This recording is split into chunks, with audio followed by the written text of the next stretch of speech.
fi ñu koy tàmbalee tey di alxamis ñaari fan ci weeru octobre atum 2025 dañuy dem seeti ji l'ancien président de la République du Sénégal Macky Sall ginnaaw nag jamono ji nga xamante ni daal turam doon na daal loo xamante ni moom la ñu gën a wax ci àdduna wërngal këpp doon na daal l'absent le plus présent jamono ji ci scène politique bi nga xamante ni mooy bu Sénégal jamono ji nga xamante ni nekku fi Macky Sall mi ngi continuer daal di briller ci li nga xamante daal mooy scène internationale bi daal di sol daal li nga xamante ni mooy robbu avocat bu continent africain ginnaaw nag bi nga xamante daal fekkee na li nga xamante ni mooy forum bi ñu amaloon foofu ci New York muy 80e assemblée générale bu Nations Unies ci biir loolu nag présentation livre bi nga xamante ni daf ko dippee l'Afrique au cœur jaar fële ci Atlantique Council ginnaaw loolu nag bañ ko invité fële nga xamante ni tey jii mooy ci Riyad foofu ci Arabie Saoudite par autorité saoudienne yi lépp loo xam ne daal sàkku na ko jëmale ko daal ci li nga xamante ni mooy forum bi ñu dippee Riyad ci wàllu cybersécurité mu daal di koy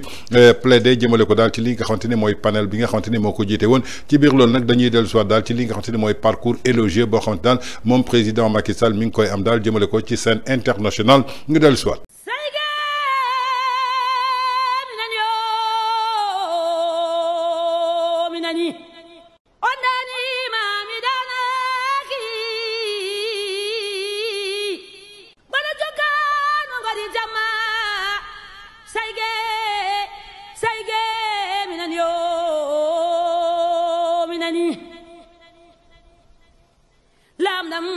lamdoledam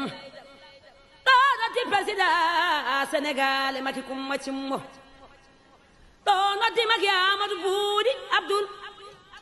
ɗonoti gorko mo ndulumaji dembe funeɓe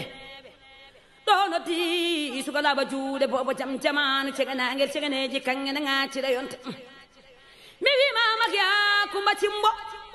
so allah falila wor say say uddata so allah ubi foyde say say ñi fata balle mo allah walli dañon wune jingane mo allah jingani dañon wune mo allah jingani tampani on wani maki mo kumma cimbo yumma wela ko same kumma cimbo mi wima maki so mata da ñunni tono ɓe ganda dono dañama mi wima yalla ya wurta mo gurdam mane waɗi nafoore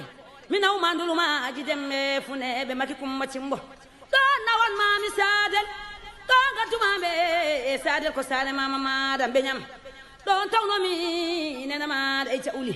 ɗon gaddamma me wudduru rewen jayɓe ɗon ko sare mama maɗa ɗon gardane e sadel ko sare mama maɗa gaddane somanatane maayo ɗon dewi ko sare mama ma gardane guiɗilonetare wuuro koli ko sare mama maɗa ɗon na woni wuuro kumma cimbo yumma wela kosame kumma cimbo ɗon woni tara wuuro koli wima laamima yo ceddam laamima ɗon gardanali wuure keɗele ɗon ko sare mama maɗa maki kumba cimbo ɗon de gardane e donde cammanle pili base jare mappe keɗele sarfay ngu gangaranji a farali ɗon woni pili base e jaren ko sare mama maɗa ɗon garme e joworde o ɗon toyni joworde o garme e joro worgo wuuro ɓe ñu ganna sammade moɗo paro ko ceddamo saɗaka ñalage ɗon ko sare mama maɗa e maki kumba cimbo mi wima ɓeñam yo ndeke ɓeñam laamima mi yettiri yallah o foy sénégal yetti yallah e maki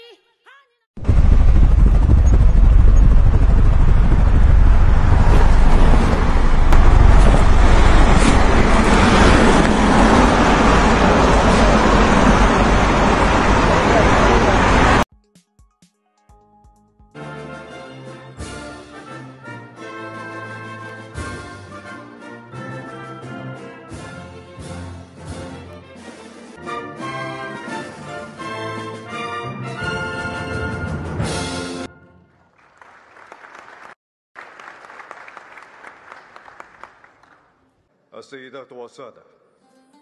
خلال النسخ السابقة من المنتدى open, secure and anchored in international law. يا بلادي يا فخرنا العالي نورك يضيء في كل grande organisation mondiale peut être le ciment. Thank you, President Sol. When it comes to cybercrime, Your Excellency. Thank you very much, George, and I want to salute my dear sister here. Let me first salute and congratulate Khadim al-Kharamaini, King Salman bin Abdulaziz Al Saud, and the Crown Prince Mohammed bin Salman, Prime Minister. Now I want to switch in French to be sure that... You make me smile because your English is so good, but I understand diplomacy. Merci beaucoup. Alors, la cybersécurité, nous l'avons vu dans le film tout à l'heure, est une pratique mondiale, elle est globale, puisque la cybercriminalité ne connaît pas les frontières. Je salue les efforts de l'Arabie Saoudite, le Royaume d'Arabie Saoudite, pour avoir eu l'idée d'instituer ce Global Cyber Security Forum. Parce que c'est une problématique majeure qui ne peut être résolue que par la coopération. La coopération entre États et les tech qui sont les responsables des plateformes. Et justement, j'ai en souvenir l'appel de Christchurch. Après cette attaque terroriste, le 15 mars 2019, à Christchurch, où on a attaqué 2 mosquées et tué plus de 51 personnes. Et cet attentat a été programmé et montré en live. À la suite de cette tragédie, il y a eu une action commune immédiatement qui a été faite 2 mois exactement après les attentats, le 9 mai 2019, à l'Élysée, à l'invitation du président Emmanuel Macron,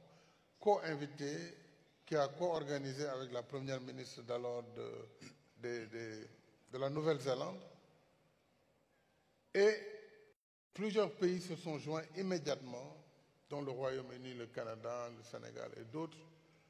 mais également la présence des big tech, qu'on appelle les GAFAM, ils étaient là, Google, Facebook, Twitter, Amazon, etc. Pour avoir une action commune entre États et plateformes numériques majeures, pour réguler les contenus qui entraînent la haine, qui promeuvent la haine, ou en tout cas pouvoir réagir par la régulation et au besoin l'arrêt de propagande terroriste à travers les réseaux. Donc on voit bien que si nous développons la coopération, nous pouvons arriver à des résultats tangibles. Et c'est ça l'apport du GCF. Déjà, c'est devenu un forum global, mais il faut que l'ensemble des États, et c'est pourquoi je salue le partenariat avec les Nations Unies et Antonio Guterres, au passage, doivent permettre à partir de Riyad d'avoir une plateforme mondiale qui inclut l'ensemble des nations, aussi l'ensemble des grands utilisateurs des plateformes numériques,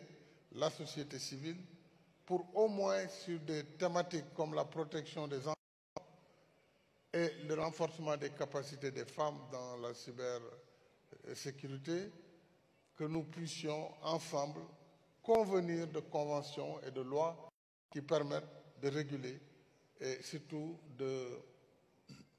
neutraliser les menaces terroristes ainsi que tous les fléaux qui utilisent justement le développement de ce numérique et qui utilisent aussi l'intelligence artificielle. Ne serait-ce que par rapport à la perspective de l'intelligence artificielle, il serait bien que GCF soit transformé dans cette perspective en une grande organisation mondiale qui va s'occuper et réguler ces sujets. Je voudrais m'en arrêter là.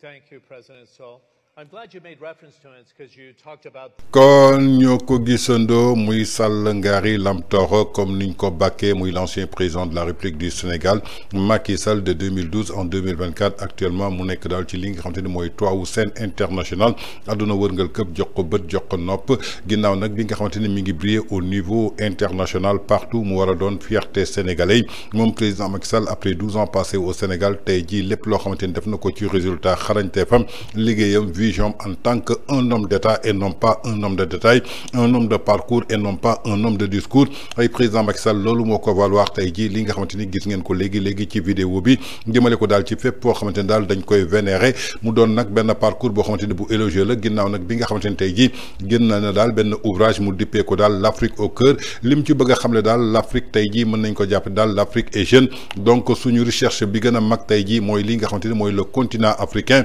kon ci biir loolu nag dañ ci war a sukkandiku jëmale ko daal ci première page yi nga xamante ni mooy livre bi nga xamante ni moom la dikkee l'Afrique au cœur moom président Macky Sall xamal ni que daal li nga xamante ni mooy jeunesse bi nga xamante ni moo nekk ci centre débat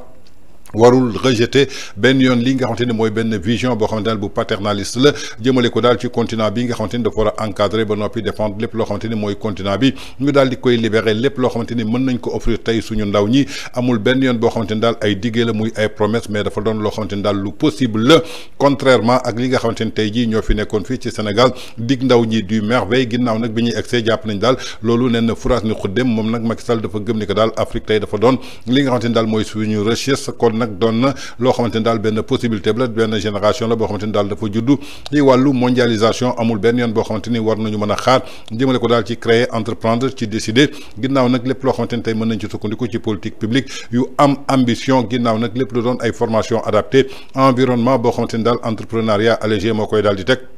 ñëw na ci accès réel jëmale ko daal ci wàllu technologie moom président Macky Sall cité na daal bi expérience boo xamante ni def na ko ci Sénégal muy DER délégation de l'entrepreneuriat rapide jëmale ko ci benn initiative boo xamante daal dafa financer meilleurs jeunes yoo xamante ni tey jii ñoo fi nekk si Sénégal ginnaaw nag bu mu joxee li nga xamante ni mooy benn microcrédit jëmale ko daal ci li nga xamante ni mën na jox confiance pour que nit ñi mën a gëm seen bopp incité na daal ci li nga xamante ni mooy jeunesse su africain lépp loo xamante ni war nañ ko wut maanaam warutul doon li nga xamante ni daal mooy charité di ndimbal lépp loo xamante ni am nañ ko comme chance dañ ko war a prévenir jëkko di ko nag daal di déglu lépp loo xamante ni mën nañ ko wax autrement jaaxle ko daal ci migration bi nga xamante ni doon na daal benn maire boo xamante ni dafa sukkandiku ci exil bi nga xamante ni mooy numérique message nag bi nga xamante ni tey jii dafa limpide jëmale ko ci avenir bi nga xamante ni le continent africain am na ko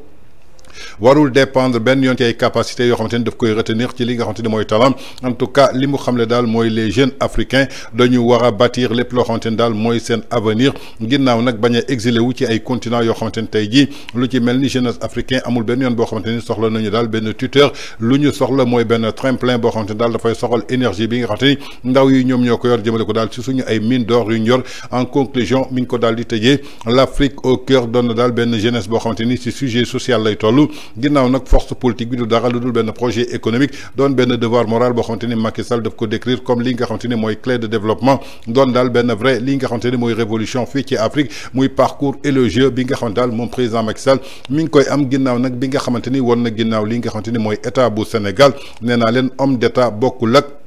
homme de détail homme de parcours bokkul ak aussi homme de discours donc loolu le président Macky Sall continue daal di prindel fii nga xamante ni mooy ci kanamu àdduna wërgal këpp ñu nekk daal di koy jox bopp mu doon nag benn passage boo xamante ni wax naa leen ko ci njëlbéel ba doon na daal l'absent le plus présent jëmale ko daal ci scène politique bi fii ci Sénégal ak ci àdduna wërgal këpp lu ko waral nag vision stratégie am compétence am expertise am ak li nga xamante ni tey jii jot na ko liggéey def ko ci ay preuve àdduna yëpp teg ci seen bët loolu moo ko valoir tey jii fii nga xamante ni moom la egsi